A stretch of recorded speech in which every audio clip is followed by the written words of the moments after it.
Good morning. My name is Jim Rollins. I'm a partner with the law firm Nelson, Mullins, Reilly, and Scarborough. I practice out of Boston. My firm is nationwide.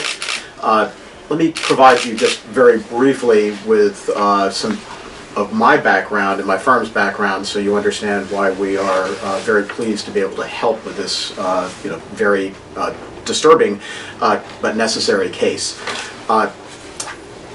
My law firm has been involved with representing protection and advocacy agencies. Disability Rights Rhode Island is, as you know, one of the plaintiffs in this action.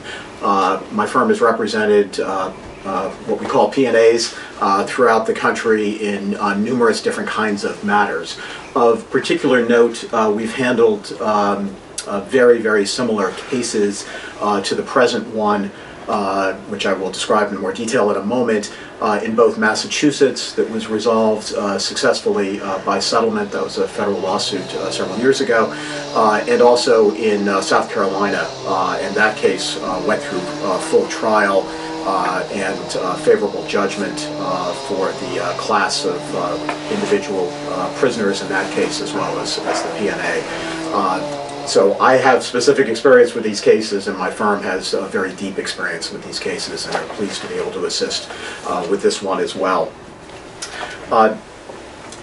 This particular case involves severely mentally ill prisoners in both pre-trial and post-trial and post-conviction status here in Rhode Island. This has been a matter which I'm sure those of you in this room have been aware has been a very serious issue for a number of years.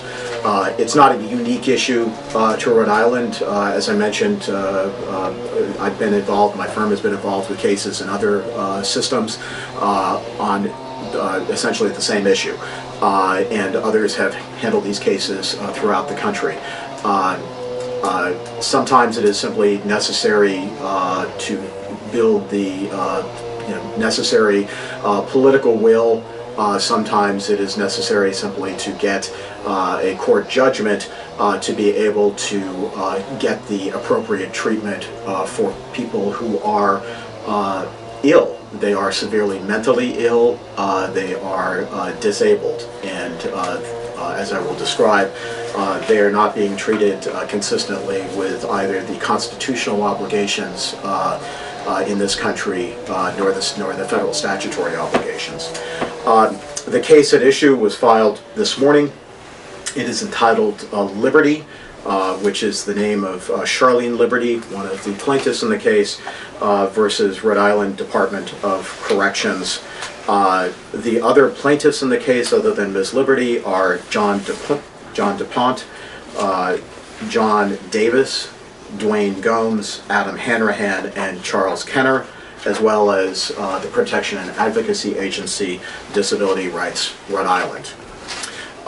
This is an action that has been brought as a class action as well as a direct action by the Protection and Advocacy Agency, Disability Rights Rhode Island. There are four defendants, the Rhode Island Department of Corrections, and then all in their official capacities, the necessary individuals who have administrative roles relevant to this matter, the director, Patricia Coyne-Fague, the assistant director of institutions and operations, Matthew Kettle, and the assistant director of rehabilitation services, Weiner.